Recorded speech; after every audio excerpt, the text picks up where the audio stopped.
Sir Prince, paano naman nabuo ang Eunoia? Okay, sige. So, nung 2020, namatay nga yung lolo't lola ko. I grew up with them. Sa totoo lang. Then, nag-COVID ako for 1 month. And, humina yung shoe game business ko and yung Buffalo Wings ko. So, nag-close lahat yun. Nagtayo pa ako ng bar after nun, then na-scam din kami. Ayun pa naman ang business na talagang hindi pwede sa... Nung time na yun, totoo. So, nagtayo kami ng bar and resto, mga inuman nung pandemic. Sabi ng mama ko, bakit yan yung business mo? Sabi niya. Parang gano'n. Niremind niya na ako pero hindi ko pinakinggan. Gumawa ako ng way para hindi maging idle. Kasi nagdadalamhati kami, walang funeral service, talagang cremate ang grandparents ko So sabi niya, kuya, gusto ko mag-business. Sabi ko, sige. This is my nag-create kami ng brand ng sister ko. Bago maging Eunoia PH yan, Skin Sense pa siya. Yan yung yung lotion and bleaching cream tsaka yung soap. Sabi ko, ito 50 sets, benta mo. And he sold it na parang 3 to 4 days lang. Sabi ko, okay, sige. Pinagawan ko ulit. Sige, benta mo ulit to. Nabenta niya ulit. Sabi ko, sige, hindi na ako magfo-focus. I-let go ko yung shoe business ko and yung Buffalo Wings ko. Pero sir, dun ba di ba, nagkaroon ng pandemic, tapos, naubos ba?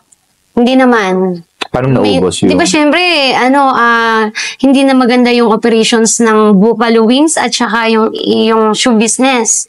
Paano mo na-start yung business? Tawag dito, hindi naman naubos yung budget ko. So, syempre, may savings din ako. Ang nangyari dito, grabe yung challenges namin yan. Kasi yung mom ko, meron siyang cancer. So, grabe yung gastos dahil sa mga radiation niya, chemotherapy niya. So, kailangan namin magtulong-tulong magkapatid. So, sabi ng sister ko, sige, paggawa tayo ng skincare brand. So, sige, ito, kung ano yung kayang ilabas, yun yung nilabas namin. Hanggang na-enroll na namin ng na-enroll. Then, syempre, kinreate na namin si Eunoia PH. Okay. Bakit Eunoia? Yan. Na-curious ako sa pangalan. Ano Actually, ba ibig sabihin ng Eunoia? Actually, 1 week namin pinag-isipan yung brand na yan. Yung brand name na yan. Kasi sabi ng brother ko, pag mag-create ka ng brand, dapat there's a story behind that name, sabi niya. So sabi ko, sige. Kasi yung Skin Sense, okay, sige, about skin lang, parang gano'n, di ba?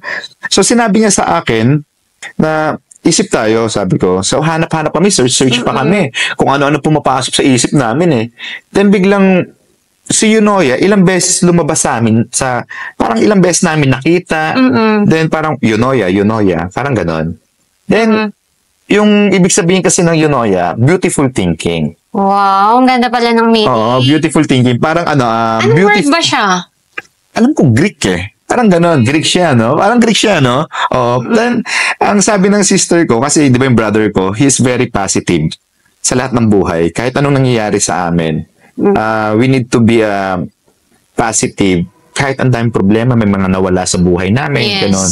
Kailangan namin maging positibo. So, parang sinabi niya, let's always look sa beautiful side sa buhay. Kahit nandoon na tayo sa obstacle, at naiyak ako kahit ang daming obstacles na harang sa atin, appreciate natin yung mga magagandang bagay kahit napakaliit.